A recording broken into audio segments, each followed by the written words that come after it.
birthday. Oh my god! 여기 까이고 살고. 이게 좋아요. 언니 신나 골프에. Portugal. Talaga na ilok.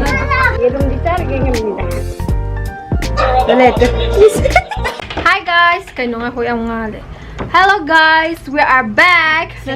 I am back at home. Ay, yumda muhal e bako. Sida Michael laire. Sida mo. Michael, lo mai thamo. Michael laire Kimmary di. Sida. Sida Kimmary. Ado ay thola pase Dumdum ki birthday nang nabat thoklak pa ne bako. Ado do date 9 da Dumdum ki birthday ne adudugi ngasi je Michael ibani bazar chatlaga hoigi decoration gi angang gi laidana adugi mayam to laibiruge tawbone bako ai thoklak pase kiki di purakte kiki di yaurakte mayam soidana ha kare adugi ne hais akhoi che manak kiki ga lai hawe bako kiki do aduni ado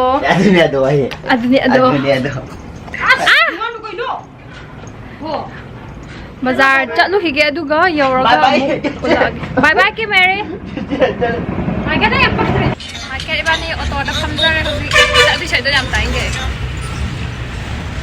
auto se kaidawre adum phamgi doi se sudre reserve sungam zadre paisa paidre Baraz like train. Free ni ba to jiga. Nandaraga. Instagram Twitter namin pajay Michael nga pa daw pra Instagram Twitter uring am so ugi dire ando ay thola pa ay kikido kuntu ambanate ko ay ko se bra ko kuntu ambanate ay mo January da sangani bo ko ado ne ay kuntu ambanate cha kay masusumi engge ne ha pe magi cake to Ronaldo ya pa me di Ronaldo team da taw do ni ne red chi ka sana ni da aduga asdai si sulog ge ama haina kapaga ama kamay hay do langon ba do Amma do. langon ba ay do Kapaga amma on do. sino snow gi do na tra snow na tabida ama lai ba do Ribbon do. ribbon on ba do like that si snow jo amma bu de log ke Amma do. black si loy mamda ni ko Udah dia che dum taw ra ge aduga apa kay lai sige Michael Lay ada po on ni. Sibuk. birthday boy candle balloon din na black golden ba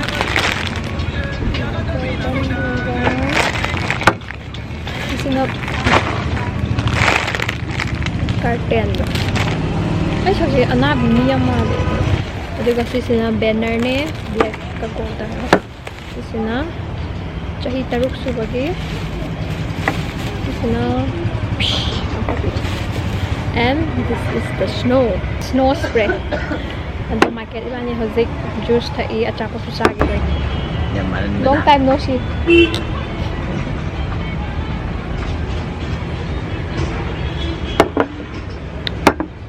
Tony how nice chili sauce Since we checked on the snakes, however today I went outside and they are Octum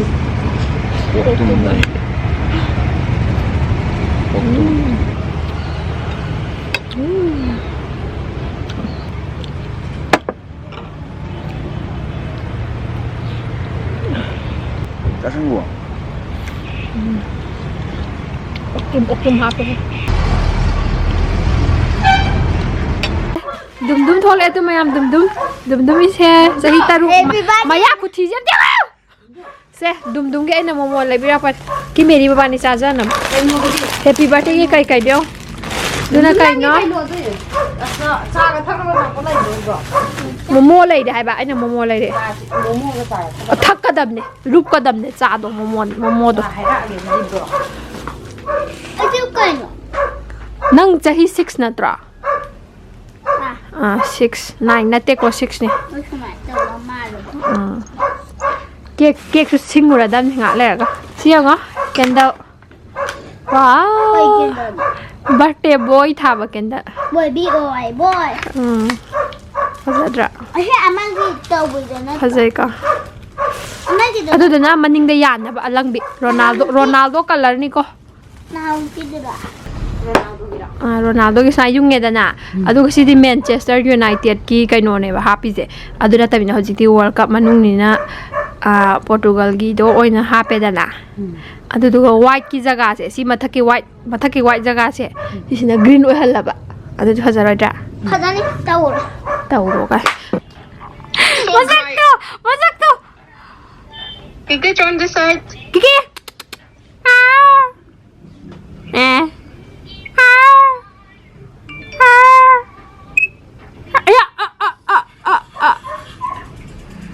I no sleeping do.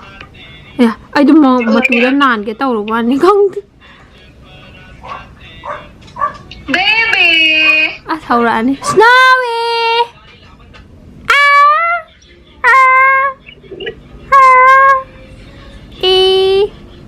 Mi chang thang. San nung siyo mo. Snowy. Nap thi do ko thok bi hai ba na try na. Misang ko kalo na to kumot ka do. Nap thi do am thun ko tho. Nap thi do ko tho. Sak to ya do. Ya mang do. Hai ba na. Hai ye. Sidikan male. La. Bye bye to mo na ma ba sin da. Iya, keke wala. Gawe. मिठाई है कि ये पेपे ये वो मिठाई दो कब आई ना मिठाई क्या बोले येंगे मिठाई ये लुरा स्कूल दा सिगे मिठाई जरो नंग ने ये लुइसा अरेम बरो दुना हा आई गोन दम पिरो ama kata yang bining da bagi bije ga ma to फिर kita ये ngasi mayang gi dumdum gi good morning happy birthday gi good morning ne the Amazon packet chama lae Oh?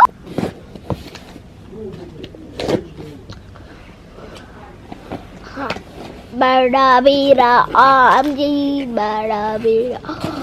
oh aina teriyaki sauce ken mana du de Oh my god. teriyaki sauce Ibarabira. ba khoro ma to birthday gya ha satoro chodara satonya nangi birthday kaya subono sahi oh pare 여기 까이고 사이즈 까이고 아야 재밌는데 mayam ngasi dumdumgi birthday gi decoration taw ba hawrage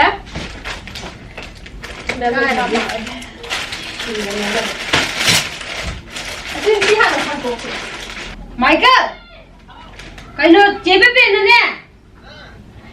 Store dagi go kam na bu lai ro ai. Lai bu do yaad re adu gi ne lai ro ai se. Nang kam mo la. Hai pa ya. Na adu re ko na mo de paisa pu tho ai ba la ti Michael.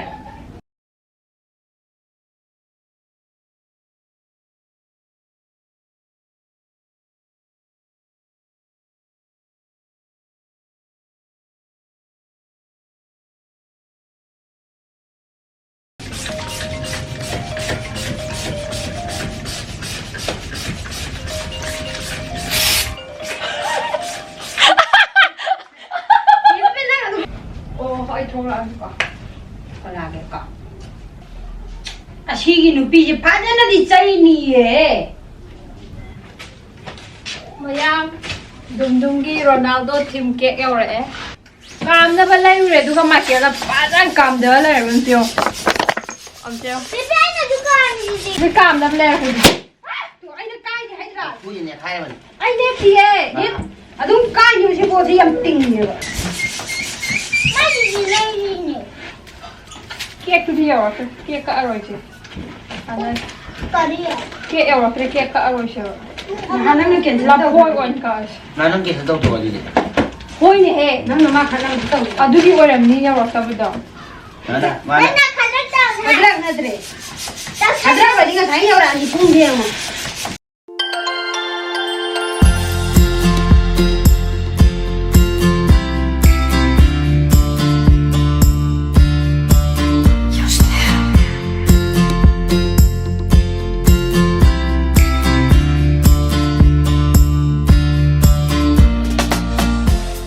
Tanganlagi mo Jayda Pakilitaway oli Narkoisay Pakilitaway oli Narkoisay Pakilitaway oli Narkoisay Mahan gusit tarja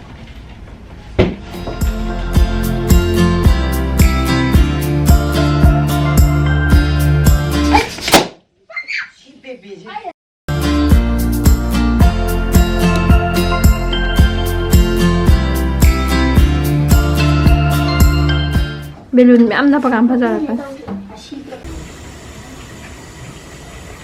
Penagyan pa. Kita ito Tokshu sugar Michael.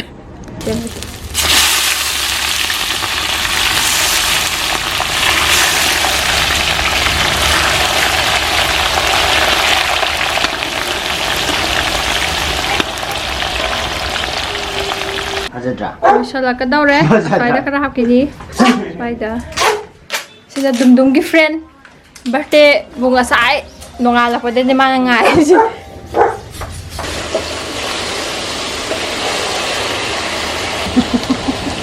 Kali no nuri. Uding labda. Mayam Dumdum gi decoration loire birthday gi. Surprise! Decoration si hukom daw bigay mayam. Adun yabi ra.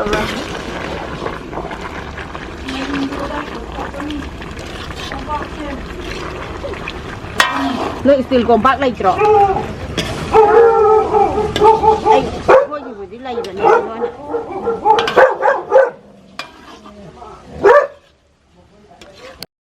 Nunggi cake. Rona. Watch ba?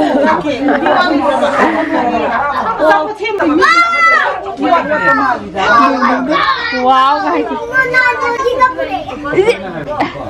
Cái thầm ra ba. Aduh, bây giờ là khổ rồi.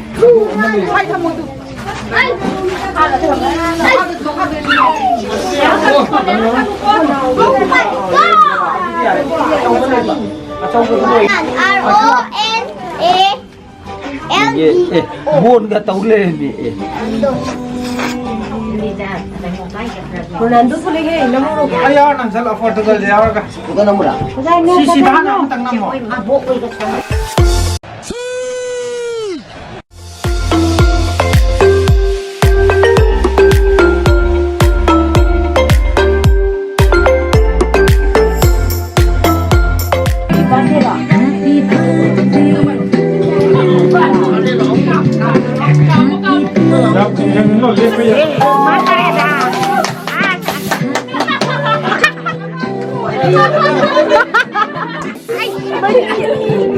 Aduh, ay ma.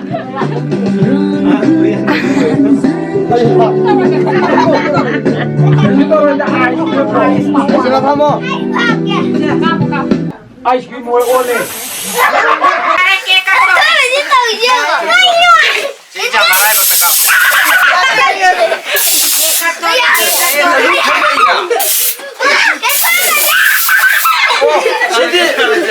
Kayu ni dah.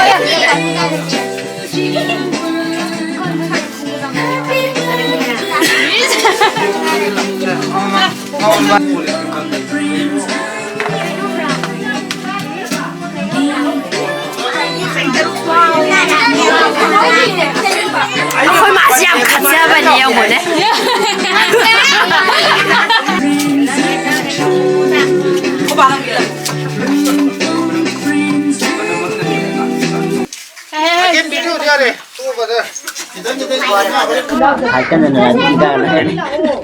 Aduh, perut ra. Sao ra? Oh my god.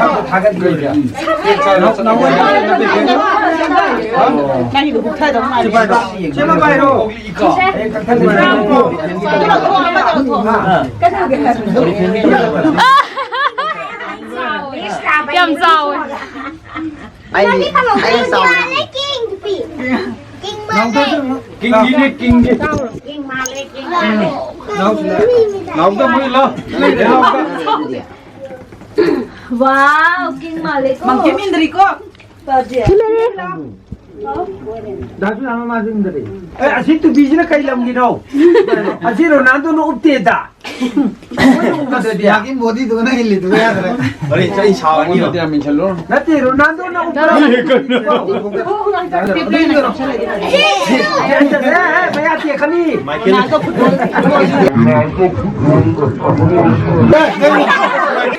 Ya itu so.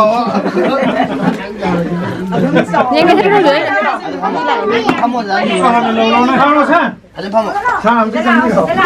Thank you ayo. Nanti ilo. Kita nang mau ilo. Bisa nak mu ilo. Tahu deh. Ilo. Excited. Boy pega yang kerana ada deh. Cara kira jam cara kira. Dia kat dulu kan. Amana king, amana queen. Wow. Cek kan? Michael very excited. Lo. Makin ni kau ni hau tre. Yang kai bi bane. Kun tha na na ro ko da. Kai no. Makin kau. Padare tu na pare. Se foto ka ngang sing se. Ninga ko na introduce abta. Tumer, Karino ki. Nami hai bari ne. Is. Eigi ming ne Eliza ka we ka hai ro. Ne kang gi channel di wa yam ngange. Abe ba gi di. Yang du jo. Nang gi di. Singkana kana. Ming hai bari ne ibu ko. Mamunai kai kai. Nang gi ming. What is your name? Ha? Sunarjit. क्या आपका नाम क्या है नंगिदी हेंथोई बकरी Hijam नंगिदी hello काइकु Ming असेंग बा hello मा yang ba nataba nंगिदी lang kaiba lanchen bakari Mingdo, Minakto. Sinam. Abunga. Ming hairo o. Hairo. Ming hairo aga. Hema lo thok trama le. Wang le. Ma ikai. Bate se Martina ini mah. Thì mình là sao cái sạc sổ học cái hai đâu mà thế nào châu yêu suy yêu thế nào có châu học bậc gì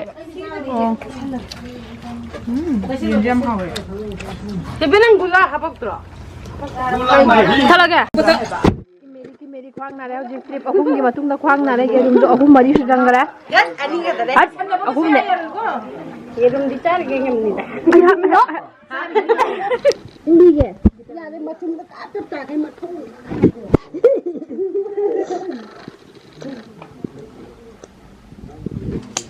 Thabak phabi ani tupi amam siga yang.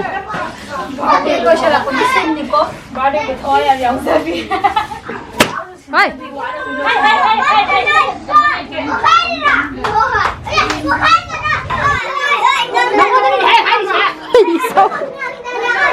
Mira.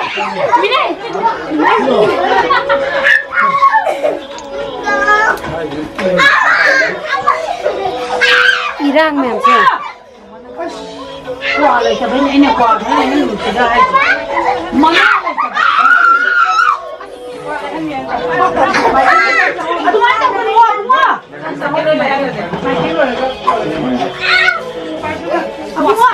Kimmary siêu tập tán ra thô quả ra nhìn nhá Ai quả ra đi. Ya deh.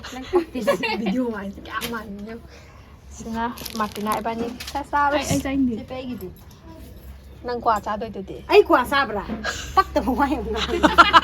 ai vậy đụng nâng cái sai cầm máy nó like khỏi mày hay vậy à tôi qua đi tôi tao ấy tao không được nam tôi đi rồi Khỏi được mày thế nào? Aga Mulu sole ya. Karena aduga atau di kemana tahu deh Ronaldo deh. Wahai ko din Ronaldo din lupan ni. Sise kay do yenga sise hai Pepe yam phajan yeng da su kaba kay do yenga sise wow kelo ka chau ba ga yawe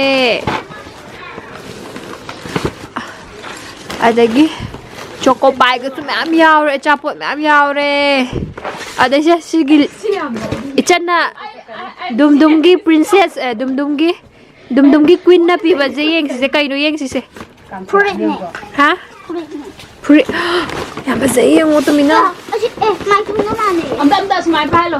wow cây ngơ cake ni cake Kap nu makin ko man. se si phazai tu sim ta pa mà su dễ ka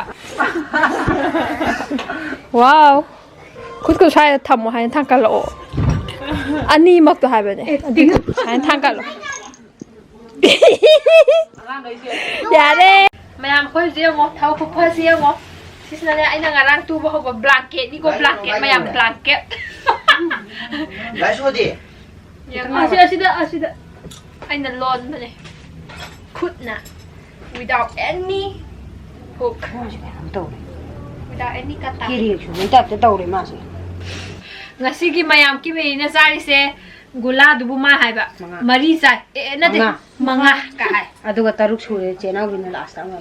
aya yerum ju mari ni ma chai je Mari. Yerum do ko hau do. Yerum har be lai gi jan. Tu siri tat le. Mai But Danilo continues at left back with Eddie Militao on the right. Casemiro and Lucas Paqueta at the Dale, right of midfield.